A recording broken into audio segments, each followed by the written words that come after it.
Možeš li mi reći kako se zoveš? Ana, Datum rođenja? 8.9.2006. Koji je razlog tvog današnjeg dolaska? Mama me natjerala na ovo. A zašto vam želim da razgovaraš sa mnom?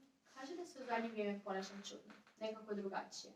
Možeš li mi malo opisati to sve ponašanje? Pa, malo spavam, teško se koncentriram,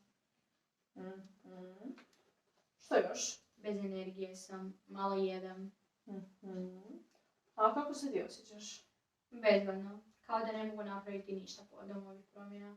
A i često sam na rubu živaca. Kad si otprilike primijetila te promjene? Pa, otprilike prije 3 tjedna. U redu. Hana, učiš li latinski u školi? Aha. Znaš li možda što znači riječ deprimira? Pa, zvuči kao nešto deprimirano, depresivno. Riječ deprimira znači potisnuti. Od te riječi dobili smo naziv za depresiju. Što znaš o depresiji?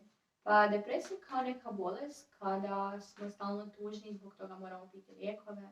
Blizu.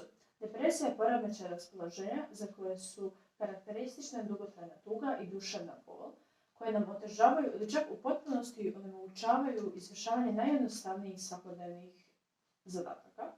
Depresija je bolest koja dolazi u obliku depresivnih epizoda.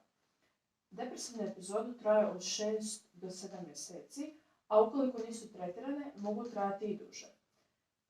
Depresivne osobe u svom životu prožive od 4 do 5 takvih epizoda.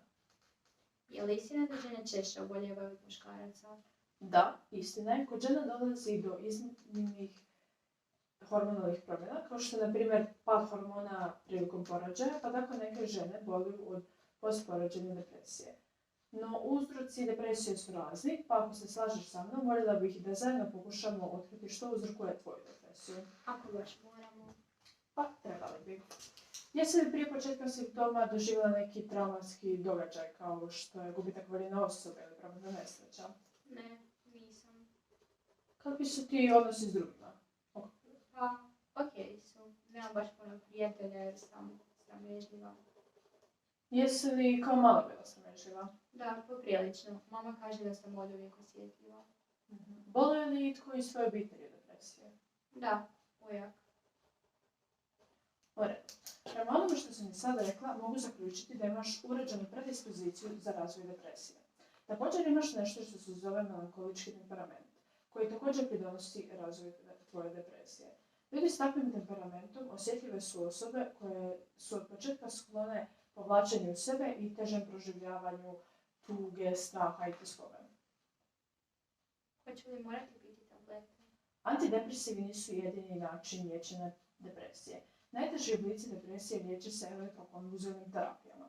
Prilikom tih terapija osobi se na glavu stavljaju elektrode koje pomoću električne struje izazivaju napadaje koji umanjuju depresiju, ali također, nažalost, izazivaju privremeni gubitak memorije.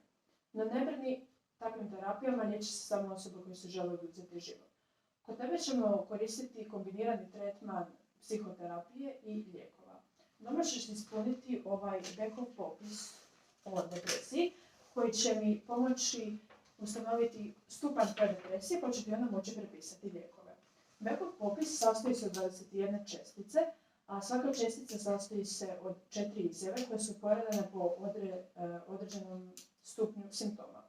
Tvoj zadatak je odabrati jednu izjavu od te 4, koja najbolje opisuju kako si se ti osjećala u protekla 2 tjedna, a nas dvije nastavit ćemo se još neko vrijeme družiti. U redu.